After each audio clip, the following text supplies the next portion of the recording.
శివనామ స్మరణతో మారుమోగిన మహానంది క్షేత్రం. నల్లమల్ల అటవీ అందాల నడుమ విలీనాకాశం అందాల తోడుగా మహానందీశ్వరుడి రథోత్సవం కన్నుల పండుగగా సాగింది. మహానంది దేవస్థానంలో శివరాత్రి బ్రహ్మోత్సవాల సందర్భంగా మహానంది క్షేత్రంలో శుక్రవారం సాయంత్రం రథోత్సవం వైభవంగా నిర్వహించారు. శ్రీ కామేశ్వరి సహిత మహానందీశ్వర మహాశివరాత్రి రోజు శ్రీ కామేశ్వరి దేవిని వివాహమాడిన స్వామివారు శుక్రవారం సాయంత్రం క్షేత్ర పురవీధుల్లో రథంపై ఊరేగారు. ఓం నమ శివాయ శంభో శంకర అని భక్తులు నినాదిస్తుండగా రథోత్సవం కన్నుల పండుగగా సాగింది. ముందుగా స్వామి అమ్మవార్ల ఉత్సవమూర్తులకు ఆలయంలో ప్రత్యేక పూజలు నిర్వహించి రథశాల వరకు పల్లకిలో మేళ తాళాలతో ఊరేగింపుగా తీసుకువచ్చారు. అనంతరం రథశాల వద్ద అర్చక వేద పండితులు ప్రధాన పూజ రథాంగ హోమము నిర్వహించారు. ఆ తర్వాత ఉత్సవమూర్తులను రథంలో ఆసీనం చేశారు. నంద్యాల ఏఎస్పీ జావళి, ఈవో శ్రీనివాసరెడ్డి రథోత్సవ పూజలో పాల్గొన్నారు. అనంతరం స్వాతిక బలిగా కొబ్బరికాయ, గుమ్మడికాయలు సమర్పించారు. ఆ తర్వాత భక్తులు శివనామ స్మరణ చేస్తుండగా కళాకారులు ప్రదర్శన కొనసాగుతుండగా రథం ముందుకు సాగింది.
స్వామివారి దేవస్థానంలో మహాశివరాత్రి బ్రహ్మోత్సవాల సందర్భంగా వివిధ శాఖల సమన్వయంతో ఈ ఉత్సవాల దిగ్విజయంగా నిర్వహించాము.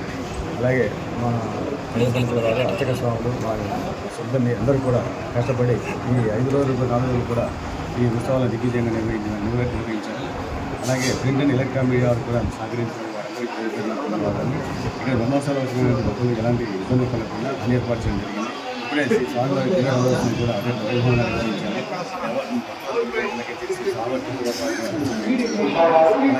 ఎలాంటి ఇబ్బంది ఈ సంవత్సరం ప్రత్యేకంగా కానీ పెండల్స్ కానీ ఎన్నో ప్రాజెక్టులు కానీ బిజినెస్ కానీ వసతి కానీ సాంస్కృతిక కార్యక్రమాలు కానీ అలాగే అన్ని ఏర్పాట్లు కూడా చాలా అత్యంత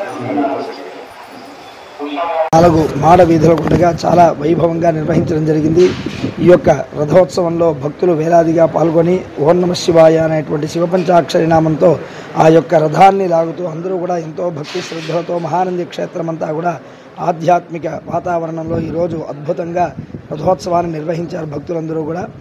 రేపు ఉదయం త్రిశూల స్నానము ధ్వజ అవరోహణతో ఈ యొక్క బ్రహ్మోత్సవాలు అనేటువంటిది పూర్తి అవుతుంది కాబట్టి రేపు ఉదయం జరిగేటువంటి త్రిశూల స్నానం అంటే మనం 6 రోజుల పాటు లోపల కోనేరు అనేటువంటిది మూసాము. రేపటి రోజున త్రిశూల స్నానం అయిన తర్వాత భక్తులందరూ కూడా స్నానం చేసేటువంటి అవకాశం ఉంటుంది కాబట్టి ఆ యొక్క త్రిశూల స్నానానికి భక్తులందరూ కూడా విశేషంగా వచ్చి ఈ యొక్క బ్రహ్మోత్సవాన్ని పూర్తిగా అయ్యేంత వరకు కూడా అందరూ సహకరించినటువంటి ప్రతి ఒక్కరికి కూడా ధన్యవాదాలు తెలియజేస్తున్నాం.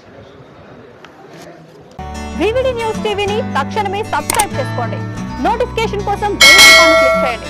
మరిన్ని అప్డేట్స్ కోసం ప్రతి ఒక్క కుటుంబానికి ఉచిత ప్రకటనలు వచ్చే విధంగా మీకోసం మీ ముందుకు వివిడి న్యూస్ టీవీని AP ఫైబర్ నందు 99వ ఛానల్ మరియు యూట్యూబ్ నందు వీక్షించెదరు.